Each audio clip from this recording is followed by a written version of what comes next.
Dois textos, mas para a gente ganhar tempo, o primeiro texto está em Apocalipse 19, a partir do versos de número 7. Alegremos-nos e exultemo-lhes e demos-lhes glória, porque chegadas são as bodas do Cordeiro, e já sua esposa se aprontou. E foi-lhe dado que se vestisse de linho fino, branco e puro e resplandecente, porque essas são as justiças dos santos. E disse-me: estas são as verdadeiras palavras de Deus. Agora o livro do Êxodo, capítulo de número 6, por gentileza.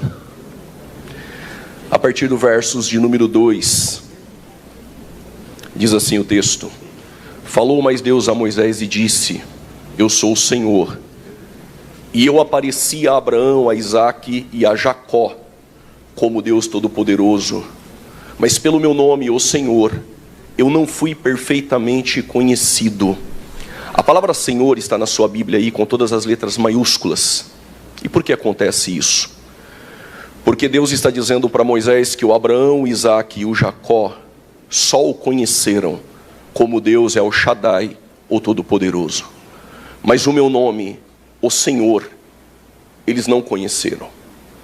O que Deus está dizendo para Moisés, e a palavra Senhor aparece quase 7.000 vezes aí no Antigo Testamento, na sua Bíblia, aí estava o nome de Deus impronunciável.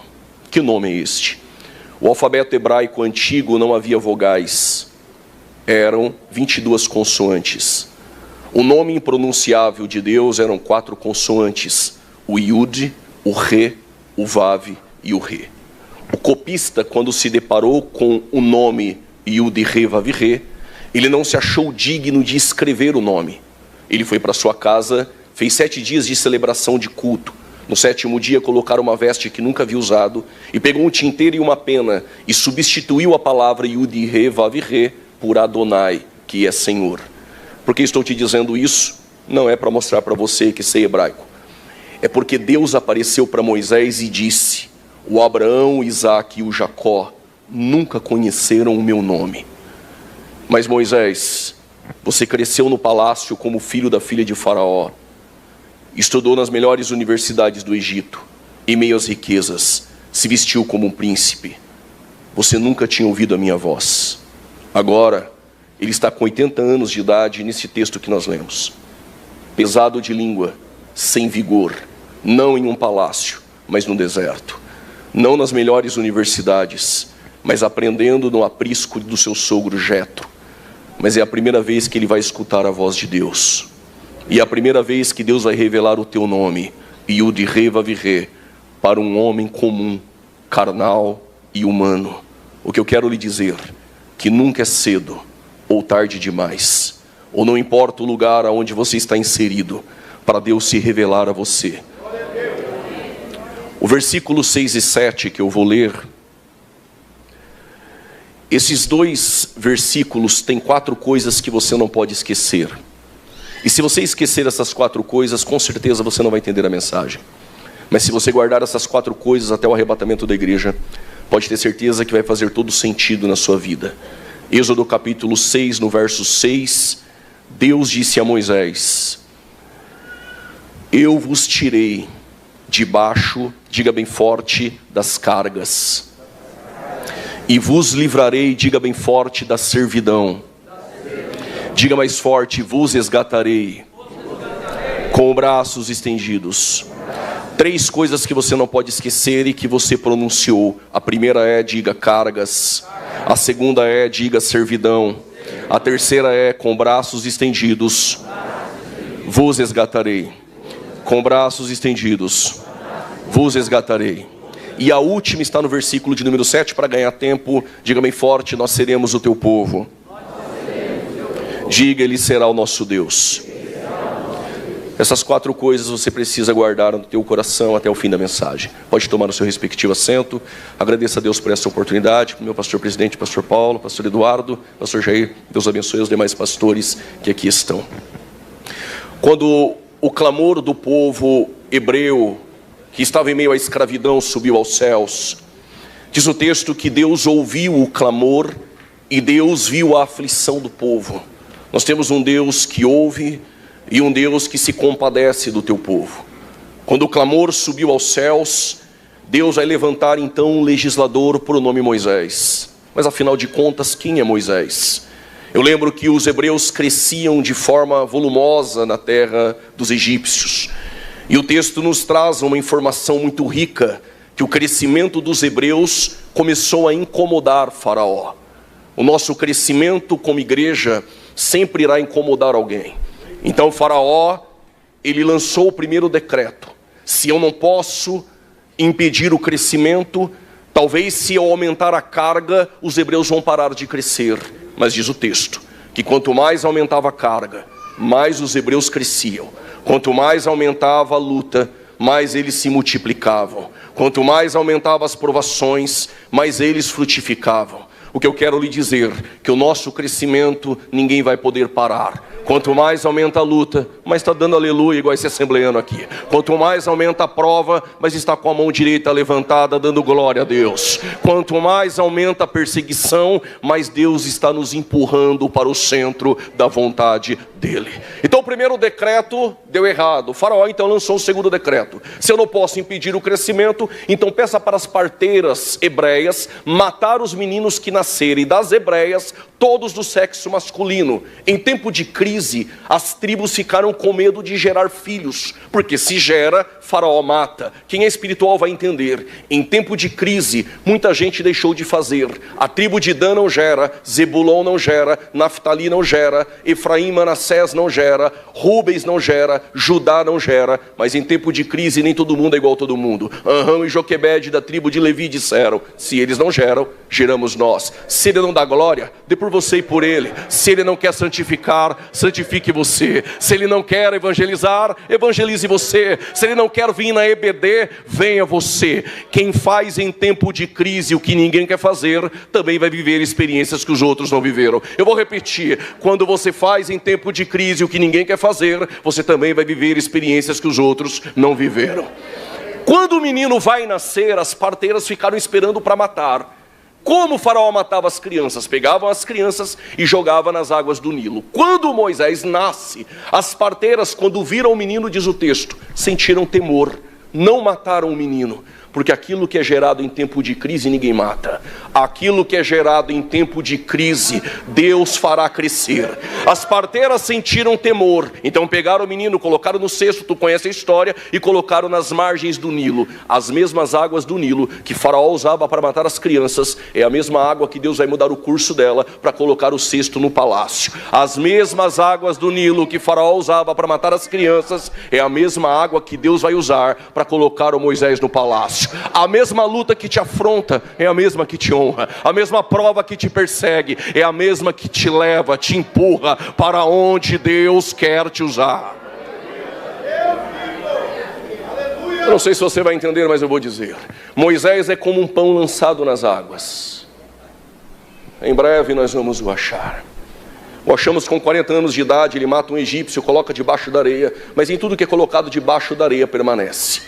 Quando descobrem o que estava debaixo da areia, então em fuga o Moisés, ele foge para Midian, onde vai ficar 40 anos. Com 80 anos de idade, ele está trabalhando para Jetro. Não tem vestes mais de príncipe, mas vestes singelas de um pastor de ovelha. O cabelo dele não é mais como o do Egito, a roupa não é do Egito, ele não fala mais como egípcio, mas ainda carrega uma sandália que debaixo dela tem poeira do Egito. Todo dia ele está trabalhando para Jetro, ele vê sarça todos os dias. Estive no Egito e quando eu vi uma sarça, eu até pensei em tirar foto, mas é feia, insignificante e comum. O que mais tem é sarça. Sarça não chama a atenção de ninguém. Sendo assim, o que chamaria a atenção de Moisés? Era a sarça? Claro que não, mas era o fogo que Deus acendeu em volta da sarça e que não consumia do lado de dentro. Todo dia ele vê sarça, até que a sarça pegou fogo e ele ouviu a voz de Deus. Quando ele foi chegar próximo, Deus disse: tira a sandália dos teus pés, porque a terra que tu pisa é santa. Primeiro ponto, para este pregador e profeta, tirar a sandália significa: se tiver um pouco do Egito ainda debaixo da tua sandália,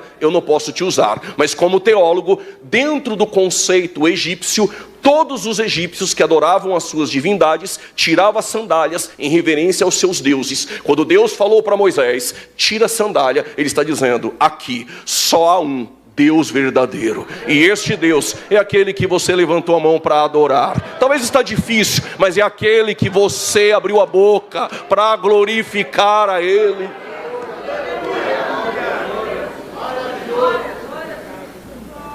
Tu vai no Egito tirar o meu povo e vai chamar a atenção do homem mais poderoso da terra, a saber, Faraó. Estou imaginando Moisés, eu comum, 80 anos de idade. E quando eu li os Salmos 90, eu pensei, Moisés disse que até 70 ainda dá para fazer a obra. Com 80 ele disse, já não dá, pode até jubilar. Só que para contrariar a lógica humana, Deus chamou Moisés com 80, para mostrar para ele, quem faz sou eu, quem dá vigor sou eu, quem dá força sou eu. Quando ele chamou Moisés com 80 para chamar a atenção de Faraó, Moisés questiona Deus e diz, Senhor, como pode eu, comum, insignificante, não tenho nenhum nome, como chamarei a atenção de Faraó? Tu não entendeu, Moisés? Assim como a sarça é comum, insignificante, não vale nada, é frágil, e eu incendiei e chamei a tua atenção, eu vou te levar no Egito. Tu é comum, tu é frágil, mas se eu te incendiar, eu chamo a atenção de alguém. Tu não entendeu? Essa noite ele marcou para te incendiar.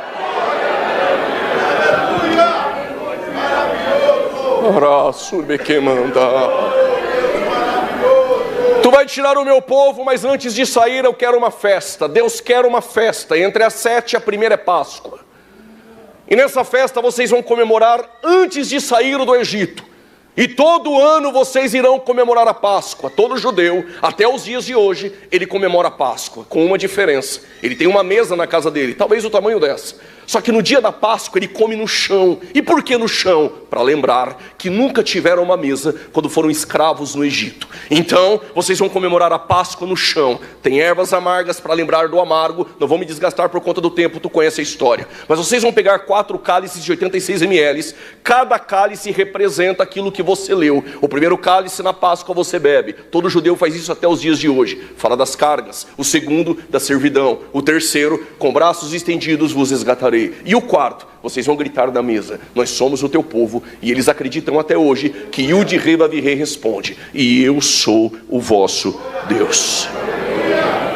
Era numa quinta-feira em Jerusalém. Qual era a Páscoa? Qual era a festa? Era a Páscoa. Centenas de cordeiros haviam sido levados para serem mortos dentro do templo. A festa é a mesma, mas Jesus não subiu para o templo. Jesus pediu para Pedro e João acompanhar um homem com um cântaro, e este homem iria os levar para dentro de um cenáculo, para comemorar a Páscoa, somente com os 12. Quando Jesus chegou, eles estavam todos no chão. Não pense que porque João está com a cabeça no peito de Jesus, é porque ele é íntimo. Ele é íntimo, discípulo amado, mas não porque ele coloca a cabeça no peito de Jesus, é porque eles estão no chão, sem mesa, sem cadeira. Colocam as pernas para trás, colocam a mão esquerda para apoiar no chão, e este rosto eles colocam no ombro direito daquele que está ao teu lado. Isso nos faz entender que ao lado direito está quem? Está João, mas ao lado esquerdo está o convidado de honra do anfitrião, está Judas. Quando Jesus chegou, ele disse, desejei muito estar convosco nessa Páscoa. Em Lucas 22, versos 17, Lucas informa que Jesus pegou o primeiro cálice. Para o judeu, fala das cargas. Ele bebeu e passou para os 12. Os 12 beberam. Quando eles terminaram de beber, Jesus vai pegar o segundo cálice. Mas em toda a Páscoa, entre o primeiro e o segundo cálice, todo judeu faz isso. Pega o pão sem fermento, parte e entrega para os discípulos. Quando Jesus vai partir o pão, os discípulos estão murmurando em volta da mesa. Qual a murmuração? A mesma que acontece em nossas igrejas. Quem canta mais? Quem prega mais? Quem é o maior? Quem faz melhor? Enquanto os discípulos na mesa de Jesus estão discutindo quem é o maior, se você visitasse a casa de um judeu e lá tivesse 4 escravos, o mais indigno dos escravos iria tirar a tua sandália e lavar os teus pés. Ou seja, lavar os pés é papel de escravo. Enquanto eles estão discutindo, o nosso Deus que se fez carne e não deixou de ser Deus, tirou o vestido, pegou a toalha e foi fazer o papel de escravo, lavar os pés dos discípulos, só para ensinar que o maior não é o que prega, o maior não é o que canta, o maior não é o que aparece, o maior dentro do reino ainda é aquele que serve. Vou repetir para ver se você acorda. Aquele que é o maior dentro do reino ainda é aquele que serve.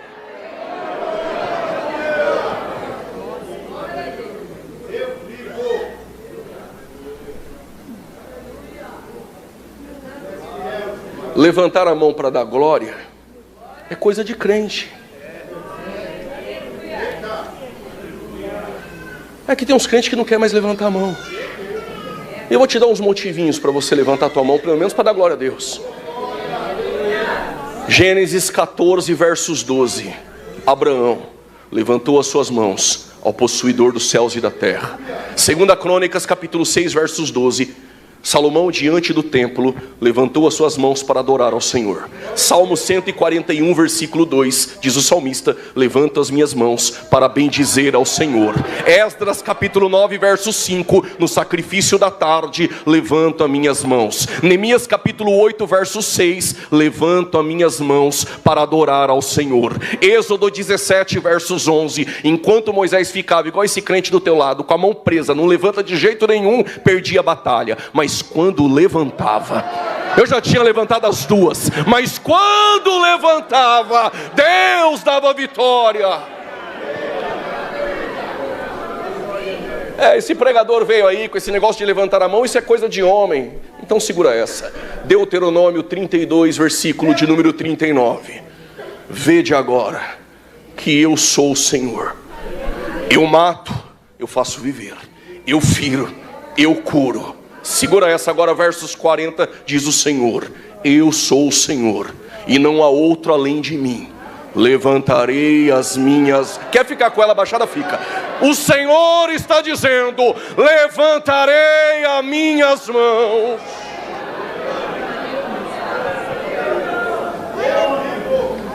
Quando Jesus vai lavar os pés dos discípulos, é claro que Pedro tirou os pés. É papel de escravo. Como pode o Senhor, sendo o Senhor, lavar os meus pés? Ô Pedro, se tu não deixar eu lavar os teus pés, tu não tem parte comigo. Então me dá um banho essa noite. O que eu faço agora tu não entende, Pedro. Mas tu vai entender depois. Eu vou repetir. O que eu faço agora tu não entende, Pedro. Mas tu vai entender depois. Quando ele termina de lavar os pés dos discípulos, ficou esse silêncio. E ele disse: um de vós há de me trair. Aí ficou esse silêncio. Aí ele disse: um de vós há de me trair, e esse é o diabo. O João perguntou para Jesus: quem é? Jesus disse para João: aquele a quem eu der o primeiro bocado de pão. Ele falou só para João ouvir. Tem muita gente em volta da mesa de Jesus essa noite, mas escutar os sussurros dele só aqueles que são mais próximos dele. A Assembleia de Deus ainda é assim. Quando parte o pão da palavra, revela o coração daqueles que estão em volta da mesa. Vou repetir. Por que no louvorzão ninguém vai no banheiro? Por que só no culto da doutrina? Por que só na escola bíblica dominical? Porque quando o pão da palavra é partido, revela o coração daqueles que estão em volta da mesa. Quando ele partiu e deu o pedaço para Judas, Satanás entrou nele. Ele saiu da mesa. Quando ele saiu da mesa, ficou 11. Aí Jesus pega o segundo cálice em Lucas 22, 20. Não esqueça, 22, 17, o primeiro cálice fala das cargas. Para os judeus, o segundo cálice fala da servidão. Para nós, este cálice é a nova aliança no meu sangue, versículo de número 20. Pegou o cálice e deu para os 11. Quando os 11 terminaram de beber, agora é a hora de cantar um hino. Todo judeu faz isso na Páscoa. Entre o segundo e o terceiro cálice, ele canta. Não sei qual o hino que ele cantou. Talvez o Salmo 113, o 115. Mas o que me chama a atenção não é saber qual é o hino. O que me chama a atenção é entender duas coisas que Jesus faz na mesa e que nós precisamos aprender. Quando Judas estava na mesa, diz o texto, na noite em que foi traído, pegou o pão, partiu e deu graças. Eu fico lhe perguntando, se você soubesse que o traidor, aquele que faz mal contra a tua vida, está na mesa com você, tu ainda tem coragem de abrir a boca e adorar a Deus? Mesmo sabendo que Judas estava na mesa, isso não impediu Jesus de ser grato. Na noite em que foi traído, ele partiu o pão e deu graças aos céus. Eu não sei a aprovação que você tem nessa mesa, não importa. Nada essa noite pode impedir você de se aproximar dele, você de ser grato a ele. Só que Judas saiu da mesa e ele canta um hino. A pergunta é, como pode cantar um hino sabendo que vai ser abandonado? Cantar quando tudo vai bem é muito fácil. Difícil é cantar quando a figueira não floresce, quando o fruto da vide vai embora, quando a oliveira mente, quando as vacas todas são arrebatadas dos currais. Aí eu quero ver se você é Abacuque para dizer, eu exultarei com alegria o Deus da minha salvação. E Jesus cantou um hino, mas ele fez algo que nunca nenhum judeu fez. Abandonou a mesa e foi embora. Aí ficou 2 cálices na mesa. O primeiro das cargas ele bebeu, o segundo da servidão ele bebeu, o terceiro com braços estendidos os resgatarei, ele não bebeu.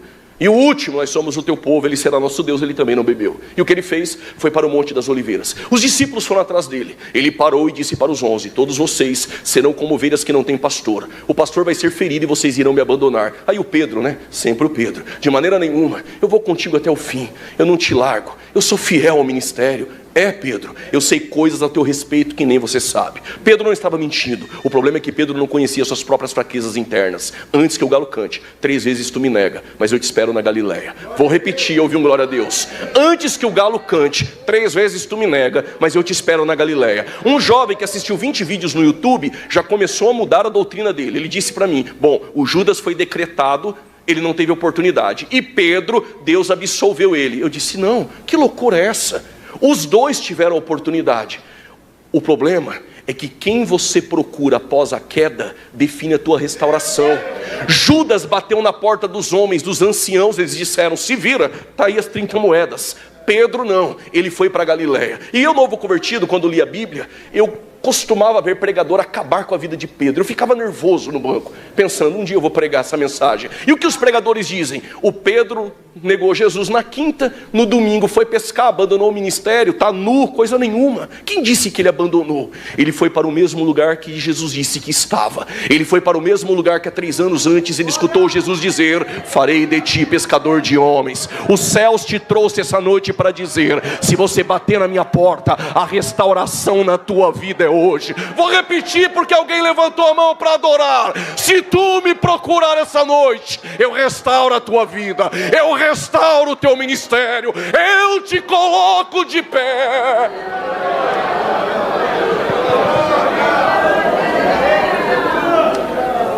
Alguém entrou aqui e precisava ouvir isso. Te restauro essa noite. Na nossa igreja não tem isso, mas se tiver, vai para eles. O fariseu não gosta de ouvir isso. Ele vai escandalizar a hora que eu disser, mas não tem problema nenhum. É Bíblia. O Pedro caiu na quinta. Jesus chamou ele para pastorear no domingo. Vou repetir. Eu sei que é difícil dar glória, é a graça. Na quinta ele negou. No domingo Jesus falou, apacenta minhas ovelhas. Sabe por quê? Porque Jesus conhece o coração de Pedro. Sabe que no mesmo lugar que ele negou, ele vai pregar, vai ser usado, incendiado pelo Espírito Santo, e quase 3.000 almas irão se converter. Jesus entrou no Getsemane e trouxe Pedro, João e Tiago. Até porque na oração não precisa levar muito. Só leva quem tem unidade e está pronto para orar. Quantos cálices faltam? Eu já estou terminando. Jesus dobrou o joelho e foi orar. Sabe o que Jesus disse? Pai, se possível, afasta de mim esse cálice. Permita-me parafrasear. Senhor, afasta de mim o terceiro cálice. Qual é o terceiro cálice? Com braços estendidos vos resgatarei. Até hoje os judeus não entenderam isso. Jesus sabe que para resgatar, os braços têm que estar estendidos. Pastor Paulo não poderia, o pregador não poderia, Davi não poderia, Jeremias não poderia, João Batista não poderia. Então ele levanta e diz, todavia, seja feita a tua vontade. Quando ele sai do Getsemane, eu vou correr.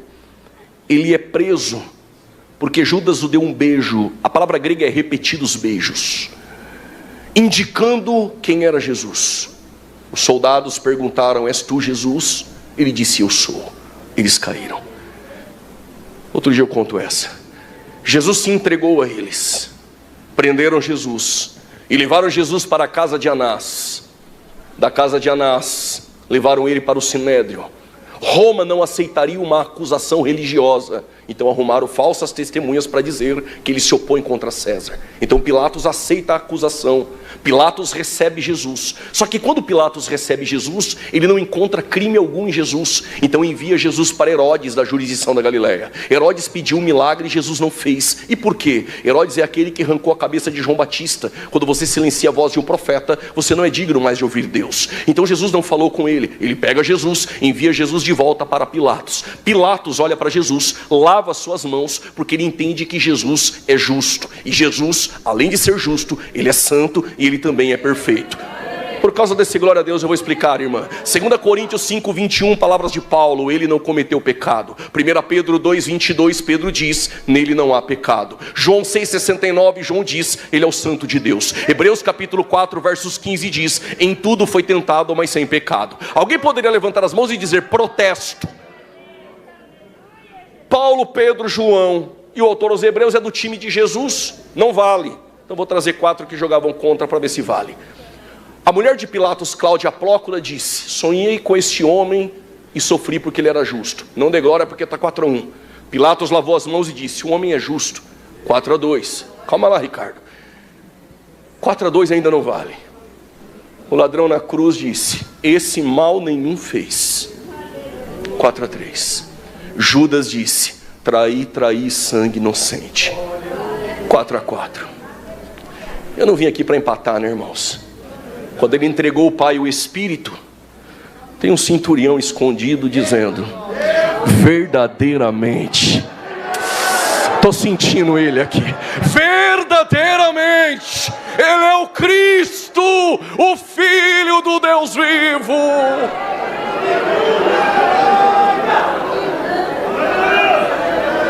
Ele está na cruz.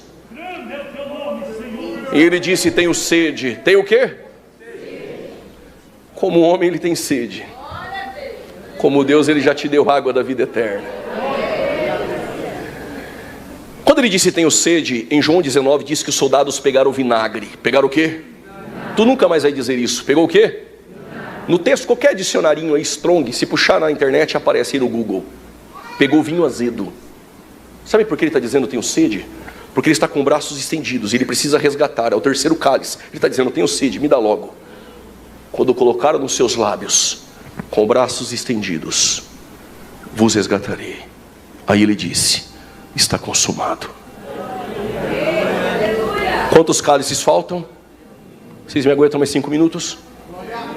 Quantos cálices faltam? Vocês começou a dar glória a Deus, eu vou contar. Pode ser no caminho de volta para casa. Pode ser que não dê tempo de entregar o microfone.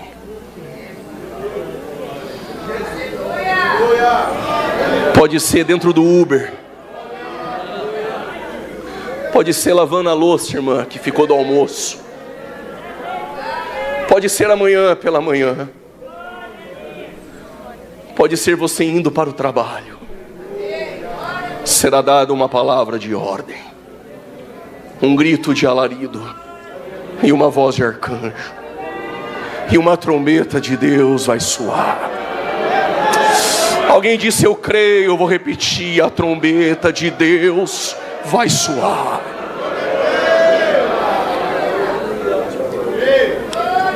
Eu ouvi algumas pessoas hoje dizendo que perderam alguém. Vocês não perderam. Só perde aquilo que você não sabe onde está. Foi uma semana difícil, uma semana de luto.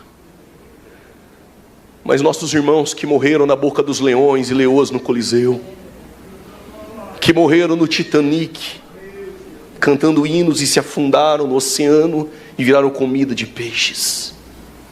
Nossos irmãos que morreram no Covid, nossos irmãos que partiram no Senhor essa semana.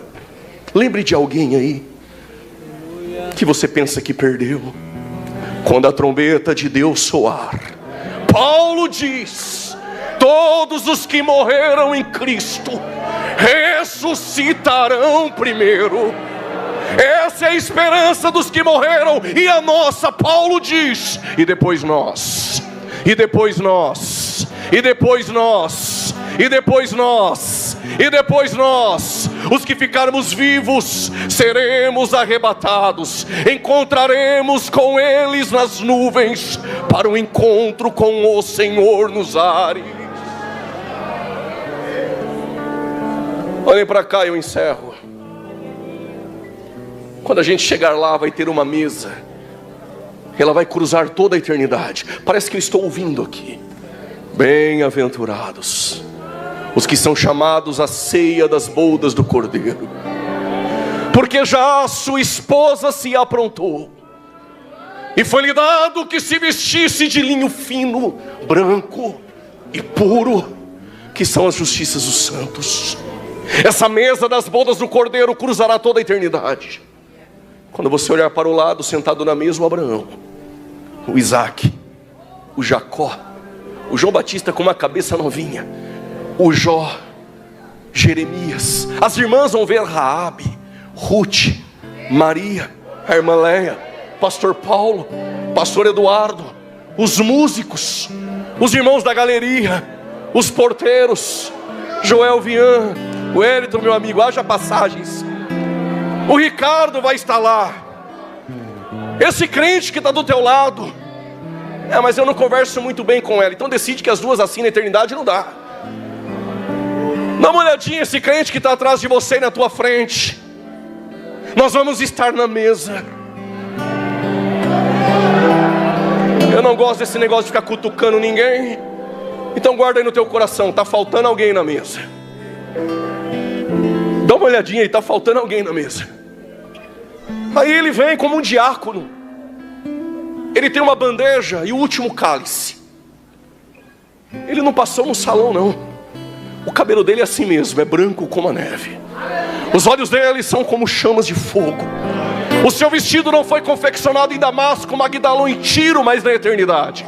Os pés dele como latões reluzentes. Quem é ele? O princípio e o fim, o alfa e o ômega, aquele que era, aquele que é e que há de vir, a raiz de Davi, o leão da tribo de Judá. Ele é o dono da igreja, o primogênito dentre os mortos, digno de honra, digno de glória e de louvor. E quando ele vir com o último cálice, ele vai olhar para mim e para você e vai dizer: eu não disse que eu não beberia mais do fruto da vide enquanto vocês não chegassem? E quando ele nos servir, nós vamos dar um grito, diga bem forte: nós somos o teu povo. Tu vai dar esse gritinho assim nas bodas? Diga bem forte: nós somos o teu povo. E ele vai dizer: e eu sou vosso Deus, vosso Deus, vosso Deus. Ele é o nosso Deus, eternamente o nosso Deus. Um minuto para você adorar a Ele. Ou você só adora debaixo de porta aberta de chave, ou você só adora debaixo de vitória. Ele te convida a adorar a Ele essa noite. Se tu não é batizado com o Espírito Santo, seja batizado agora. Seja cheio, seja cheio, seja cheio, seja cheio.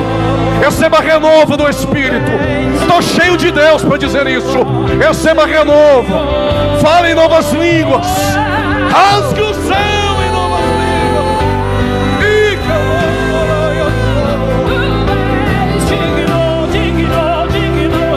Eu não acredito que você veio para esse culto para sair daqui frio. Ele está aquecendo o teu coração. Ele está te enchendo da presença dele essa noite. Quer ser restaurado essa noite? O nosso noivo está aqui essa noite. Quer ser cheio do Espírito Santo? Abra o teu coração e seja cheio. Abra o teu coração, irmã. Seja cheia do Espírito Santo. Isso mostra que você é batizado no fogo, que tu é crente assembleiano. Se esse crente está do teu lado igual presbiteriano, dá uma cutucada nele. Abra tua boca para adorar. Pois eu sei que Ele estás, um dia voltarás, para nos buscar. Sinta a presença do Espírito Santo.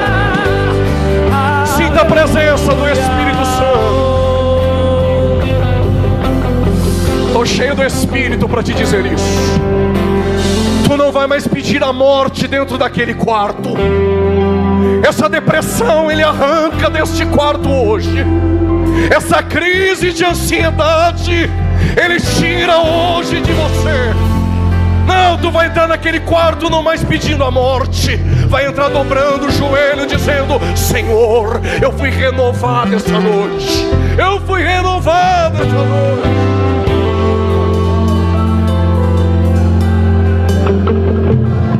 Deus de mistério, estou sentindo uma glória do Espírito Santo. Estou sentindo uma glória do Espírito Santo. E por que não? Seja curado essa noite. E por que não? Seja curado essa noite. Ele pode, Ele faz. Receba força, receba vigor essa noite, no nome de Jesus.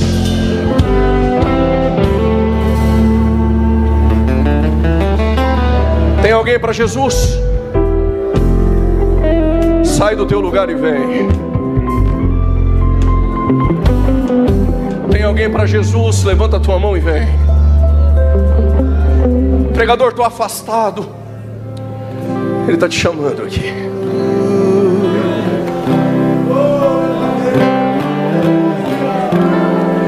Está chorando, né, Ricardo?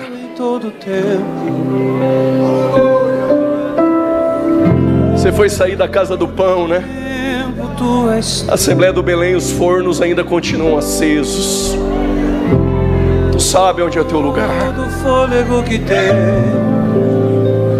Cadê você? Vem. Os céus não é para bonzinhos. Não fiquei pensando, não, tem que ser bonzinho primeiro. Não, os céus não é para bonzinhos.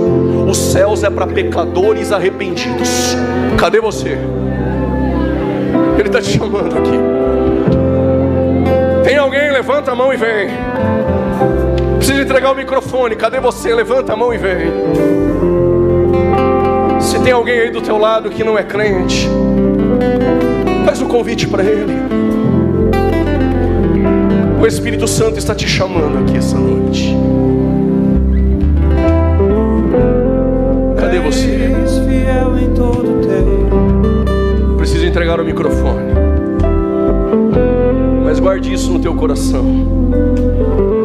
Na mesa das bodas tem um lugar preparado para você.